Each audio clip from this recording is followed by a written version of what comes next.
বন্ধুরা, চলে এসেছি আবার একটা নতুন ভিডিও নিয়ে। ভিডিওটা একটু অন্যরকম। বাড়িতে কিছু টুকরো উল পড়েছিল, ভাবলাম কেন ফেলে দেবো, সেই উলগুলোকে নিয়ে একটা কিছু বানানোর চেষ্টা করলাম। চারকোনা হবে বানিয়েছি, অনেকদিন ধরে বানাচ্ছি তো তাই যেন দেখাচ্ছি অনেকটা হয়ে গেছে। তো এইভাবে বানিয়ে নেবো। বানাতে অনেকটা টাইম লাগে, একদিনে তো আর হয় না। রোজ একটু একটু করে বসে ফাঁক টাইমে এইভাবে বানাই, তাতে কি হয় জিনিসটা ঠিকঠাকভাবে বানাতে পারি। তো আজকে ভাবলাম এটা কমপ্লিট করেই ছাড়বো। চেষ্টা করছি যদি কমপ্লিট করতে পারি। ছোটোবেলায় দেখেছিলাম মা, দিদা, মাসিরা এইভাবে বসে বসে উল্কাটা দিয়ে সোয়েটার বানাতো, টুপি বানাতো, মাফলার বানাতো, এমনকি ছোট ছোট বাচ্চাদের পায়ের মোজা, হাতের মোজা, জামা বানাতো। আরও ধরুন ছোট ছোট খেলার পুতুল, এগুলোও বানাতো। বানাতে সেই সব দিনগুলোর কথা খুব মনে পড়ে গেল। মনে হয় যেন ছোটোবেলার দিনে আমি ফিরে গেছি, সেই সব স্মৃতি আমার কাছে ভেসে আসছে। ভালো লাগে যে কিছু না কিছু আমি শিখতে পেরেছি আমার গুরুজনদের কাছ থেকে, যেটা আমি কোনো যেন ভবিষ্যতে কাজে লাগাতে পারবো। তো অ্যাকচুয়ালি কাজে লাগাতে পেরেছি। সামান্য কিছু শেখার চেষ্টা ছিল, চেষ্টা থাকলেই সব হয়। আর চেষ্টা করতে পারলে আমরা সবই করতে পারবো।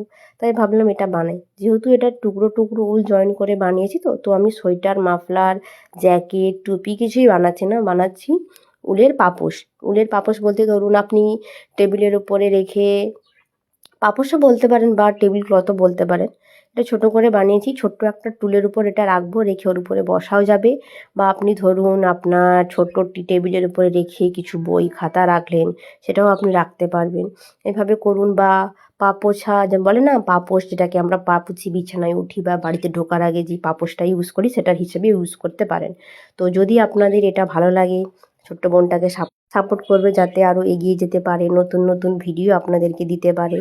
তো ভিডিওটা অনেক দিন ধরেই পোস্ট করবো বলে ভাবছিলাম, দেখুন অনেকটা হয়ে গেছে। তো একদিনে আমার পক্ষে সম্ভব হয়নি, রোজ একটু একটু করে করি ক্লাসের ফাঁক টাইমে, পড়ার ফাঁক টাইমে। ভাবলাম আজকে একটু তোমাদের সাথে শেয়ার করি। তো বসে বসে বানাচ্ছিলাম, মাকে বলে একটু ভিডিওটা করে দাও, তাই মা আজকে আমার ভিডিওটা শ্যুট করে দিল।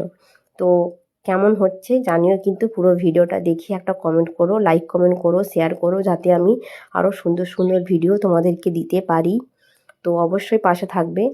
আর আমার পেজটা ভালো লাগলে একটা লাইক কমেন্ট শেয়ার করে রাখো, পারলে সাবস্ক্রাইব করে রাখতে পারো, যাতে তুমি নতুন নতুন আরও ভিডিও পেয়ে যাও। তো এই উল্কাটার জিনিস কে কে বানাতে পারো কমেন্ট করে আমাকে জানিও।